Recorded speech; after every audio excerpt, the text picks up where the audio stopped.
Angular momentum होगा, angular momentum vector L. अब क्योंकि इलेक्ट्रॉन ऐसे जा रहा है, आपका क्लॉकवाइज जा रहा है या एंटी क्लॉकवाइज जा रहा है, सामने से देखें तो एंटी क्लॉकवाइज जा रहा है, तो यहां पर क्लॉकवाइज डायरेक्शन में उसका क्या प्रोड्यूस हो जाएगा, करंट। जिस डायरेक्शन में करंट प्रोड्यूस हो रहा है उस डायरेक्शन फिंगर को टर्न कर लो तो नीचे की तरफ थंब की डायरेक्शन में क्या होगा, मैग्नेटिक डायपोल मोमेंट। तो मैग्नेटिक डायपोल मोमेंट को हम म्यू एल से डिनोट करते हैं। यानी कि यहाँ पर दो वेक्टर्स होते हैं, एक तो एंगुलर मोमेंटम वेक्टर एल, दूसरा होता है magnetic dipole moment mu L. दोनों में रिलेशन भी हम पहले डेरिव कर चुके हैं जब हमने इलेक्ट्रॉन के बारे में हमने पढ़ा था पिछले डेरिवेशंस में। आप पिछले लेक्चर को देख सकते हो कि म्यू एल अपॉन एल की वैल्यू कितनी होती है, E/2m। ये वैल्यू होती है E/2m को ही हम क्या बोलते हैं, जायरोमैग्नेटिक रेशियो। जायरोमैग्नेटिक रेशियो, तो ये जायरोमैग्नेटिक रेशियो प्रोड्यूस हो जाता है। लेकिन जब हम इसी एटम को एक्सटर्नल मैग्नेटिक फील्ड में रखते हैं, स्पेस क्वांटाइजेशन वाले टॉपिक से अब हम देखेंगे, तो यहां पर ऊपर की तरफ सपोज मैग्नेटिक फील्ड है B, तो ये वाला जो एंगल है थीटा, थीटा की कुछ स्पेशल वैल्यूज ही हो सकती हैं। थीटा की ऐसा नहीं है कि ये एटम जो है इस मैग्नेटिक फील्ड के डायरेक्शन में ओरिएंट हो जाएगा या इसके एंटी पैरेलल ओरिएंट हो जाएगा, बल्कि कुछ स्पेशल एंगल जैसे 35 डिग्री के एंगल बनाते हुए, ये वाला एंगल कितना हो सकता है 35, ये वाला एंगल कितना हो सकता है 66, ये वाला एंगल कितना हो सकता है 90 डिग्री या कुछ और। तो कुछ स्पेशल एंगल ही ये ओरिएंट कर सकता है विद एक्सटर्नल मैग्नेटिक फील्ड, इसी को हम बोलते हैं स्पेस क्वांटाइजेशन।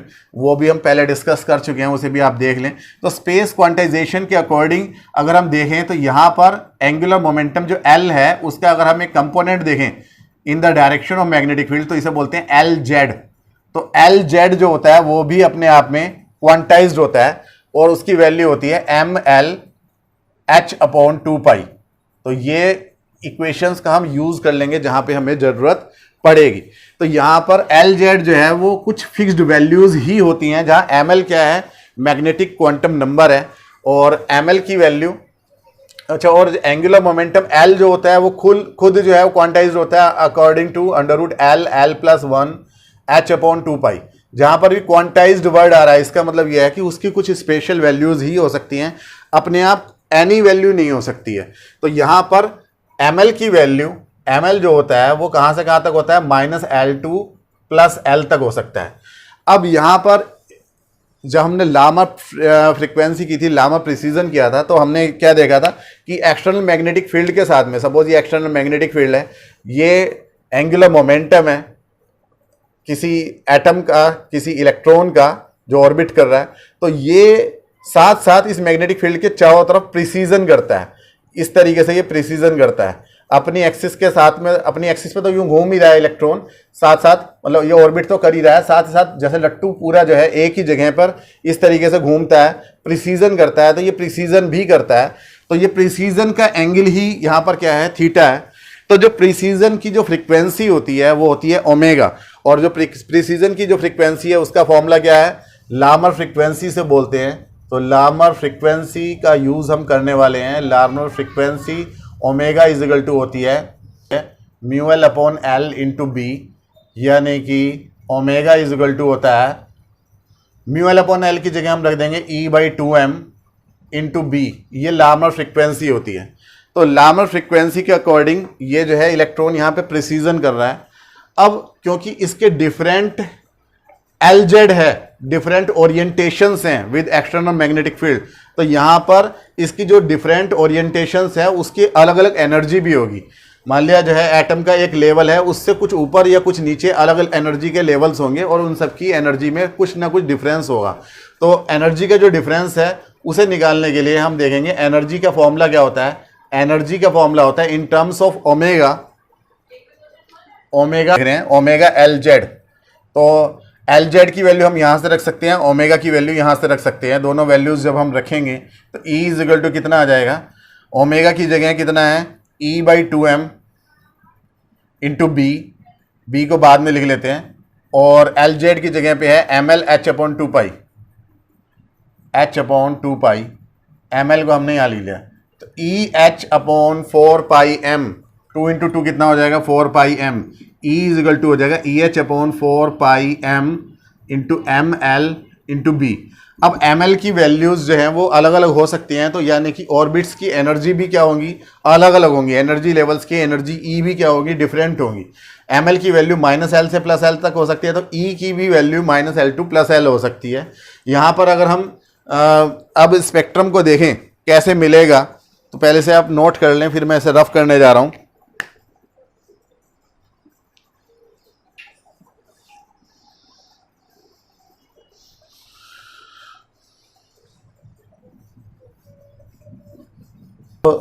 सपोज किसी एटम में से लाइट बाहर निकल रही है और उसके लेवल हैं L = 0 एंड L = 1।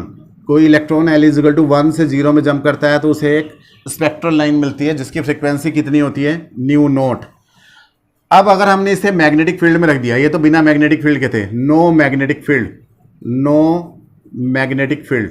जैसे ही हमने इस लाइट के सोर्स को मैग्नेटिक फील्ड में रख दिया है, मैग्नेटिक फील्ड अपने अप्लाई कर दिया, तो मैग्नेटिक फील्ड अप्लाई होते ही स्पेस क्वांटाइजेशन हो जाएगा और कुछ डेफिनेट ओरिएंटेशंस आ जाएंगी, थीटा की कुछ डेफिनेट वैल्यूज आ जाएंगी और एल जेड की भी कुछ डेफिनेट वैल्यूज आ जाएंगी। दैट मीन्स एम एल की कुछ डेफिनेट वैल्यूज आ जाएंगी मैग्नेटिक क्वांटम नंबर की। और magnetic quantum number -L to +L होता है, यानी 1 वाला जो है वो 3 पार्ट्स में ब्रेक हो जाएगा। L = 1 के 3 पार्ट्स हो जाएंगे। एक तो हो जाएगा ML = 0, एक इससे ज़्यादा वाला जो होगा, ये तीनों किससे बन रहे हैं, एक से ही बन रहे हैं, है ना। तो ज़्यादा वाला जो होगा वो होगा ML = 1, कम वाला होगा ML = -1। ये आपके एनर्जी लेवल्स स्प्लिट हो गए हैं L = 1 के। अब पॉसिबिलिटी क्या है, या तो ML = 0 से नीचे वाले का सिर्फ एक ही एनर्जी लेवल होगा ML = 0, या तो ML = 0 से 0 में जंप कर रहा है तो आपको वही ओरिजिनल फ्रिक्वेंसी मिल रही है μ0, या हो सकता है कि ML = -1 से 0 में जंप कर रहा है तो थोड़ी सी एनर्जी कम मिलेगी, μ1। 1 से 0 में जंप कर रहा है तो μ2 मिल जाएगी। तो यहाँ पर जितना नीचे की तरफ सेपरेशन है उतना ही ऊपर सेपरेशन है, यानी कि दोनों इक्वी डिस्टेंट होंगी μ1 एंड μ2 फ्रॉम μ0। तो ये ही क्या है, आपका जीमैन इफेक्ट हो चुका है।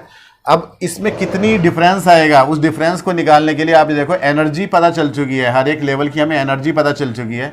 तो एनर्जी के हिसाब से एनर्जी क्या होती है, h-ν, है ना।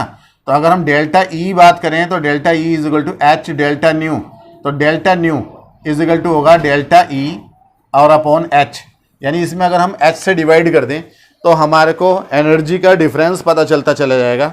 तो यहाँ पर डिफरेंस पता चल जाएगा और वो डिफरेंस होगा h से h कैंसिल होके E/4 pi m ml/b। ml की वैल्यू +-1 होती है, ml should be equal to +-1। जो ml में चेंज आता है, अगर हम इसमें देखें तो 0 से 0 में भी जंप कर सकता है, तो चेंज कितना आया, +-1 या 0 भी हो सकता है। 0 से 0 में 0 ही चेंज आया ml में, 1 से 0 में 1 का चेंज आया, -1 से 0 में भी -1 का चेंज आया।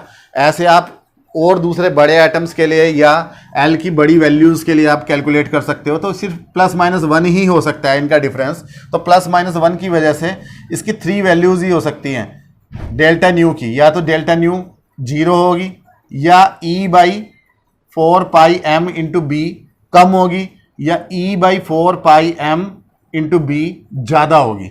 ये 3 वैल्यूज़ ही ये गेन कर सकती है, यानी कि इनके बीच का जो डिफरेंस है फ्रीक्वेंसी का वो आएगा EB/4 पाई m। तो this is all Zeeman effect.